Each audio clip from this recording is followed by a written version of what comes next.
How's everyone doing today? I am doing great. I thought it'd be fun to share the story of how I went to pick up the school bus, which is kind of a cool story, and how that came about. So in September of 2012, I had just found out that my IT job was ending in December, and I wasn't going to get to keep, it wasn't going to get, I was getting laid off again for the so many time with all the recession stuff happening. And I just decided I just don't want to do this anymore, and we decided let's move into a bus, let's find it. And so I went on to Google and searched for used school buses and found a place in Indiana that had a really good deal on it, and just had just a small amount of money to do it. And and I called them up and everything was set, and we even agreed on a price. It was a 2008 39-foot International, I think it was, the flat nose. Longest size you could get. And because I wanted 2 bedrooms. So anyway, I went there and talked to them, and I had a very specific budget. And I was like, oh my gosh, we're just going to be so tight. And the dealer, it was $5,600 for the school bus, and I had agreed, and so I said, how much, what do I need to do the cashier's check? Because I was going to fly on a plane, because I had to work that next Monday. This was on a Friday, so I was going to fly out Saturday, pick it up, and then drive straight back and go to work Monday morning, because I couldn't miss work. So I just said, how much is what should the cashier's check be for the taxes and fees and all that? And we'd agreed on like 5,300, and so I figured it'd be like 5,600, which was pretty much my entire budget. But I was like, all right, I can just, next paycheck, I can wait to pay them, to have money for food or whatever.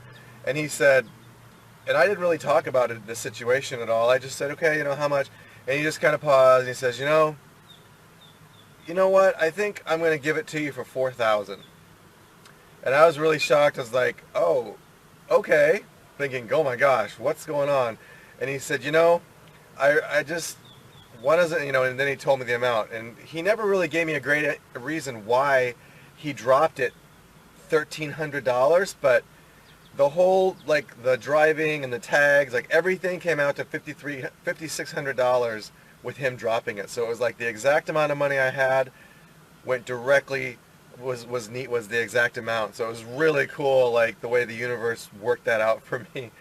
So that's pretty cool. So anyway, got on a plane, flew out to Indiana, stayed in a hotel for the night, got a taxi to the dealership where they just did school buses and stuff.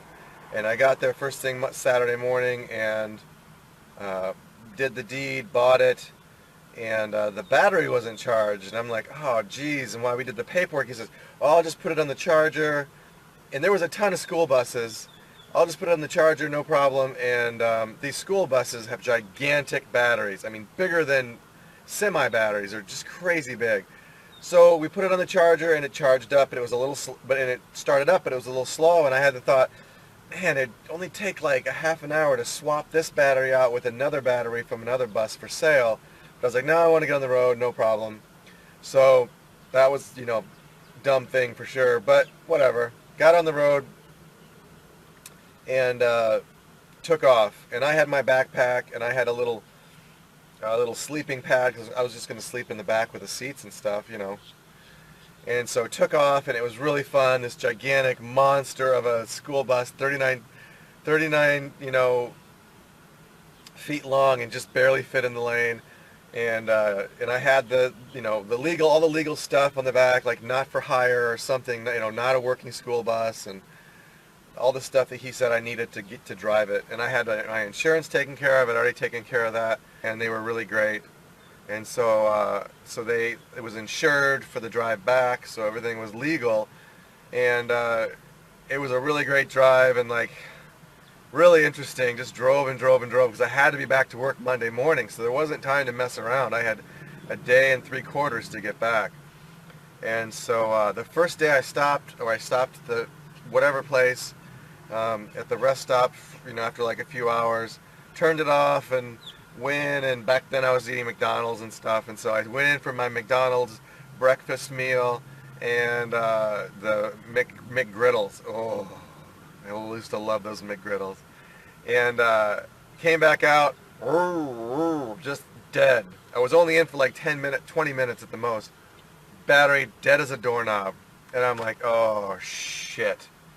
And I'm in the middle of wherever the heck I'm at, some other state. So I'm walking, and I had, it's so big, I parked with other semis. So I'm walking around, and I see a guy, and I'm like, hey, is there any way you can jump me off?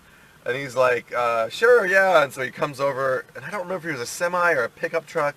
I don't remember that feature, but he came and jumped me, started right away. It was just the battery. Boom, starts. So I'm like, oh, crap. So I can't shut this thing off.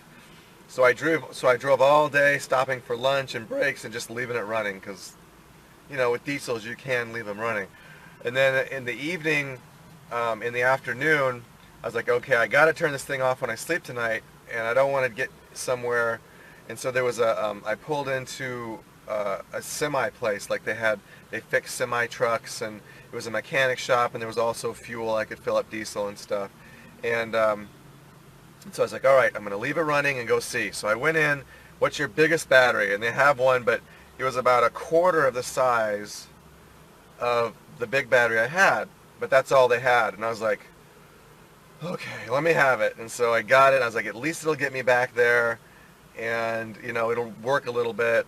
I'm sure it'll work fine, because it just needed a little bit and the battery was dead. So got it back there, and I couldn't lift the battery out of the battery box.